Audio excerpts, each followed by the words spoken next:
Ngibingelele kumbukeli Mashalela TV.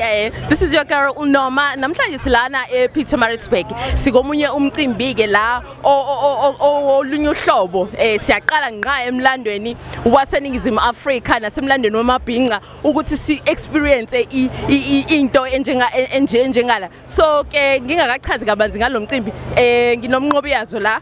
Mhlambe nayo sezothi ukuthi nje athi nje asisichaza kancane ukuthi kwenzakalani lana nokuthi yena ungena kanjani kulomcimbi lo esikuwona namhlanje njengoba besizobungaza umsebenzi omuhle womfana omncane osakhula njengoba sibona sebemkantshubovu ke kule industry. So siyakumukela kuMashalela TV mnqobi yazo.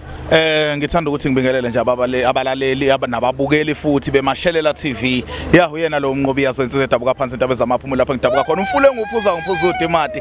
Yebo cha namhlanje besuka usibungaza nje into enkulu nengoma enkulu le imayidululu ekade egile imanga futhi kakhulu nje kwi-industry yamaskandi na kwi-industry nje yonkana yo music njengoba abantu bazika ukuthi ngangena engomeni le imayidululu yakhula yankulu kakhulu ingoma namhlanje ke le imvuzo yakhona ke qhamuke insizwa yalapha kaMeya yathi nathi hayi noma ningawuhlukanisanga unyaka leyo nje wakuthola ipholo okhosini yena wathi uzolanda leli ipholo leli ngoba lengoma ibikufanele makukhona abantu abanjalo siyasibonge kakhulu wendi kona namhlanje sizokwenza. Siyabonga kakhulu nje ngegalelo lakho siyabona ukuthi umfana nimgrume njengoba esamncane safika ku-industry nina senisenazi siyabonga nje kakhulu niqhubeke njalo nje nimloke nimfukamele nje siyamuhla umsebenzi wenu siyawuthanda kakhulu siyabonga. Siyabonga kakhulu nathi siyoloke simfukamele njalo nje.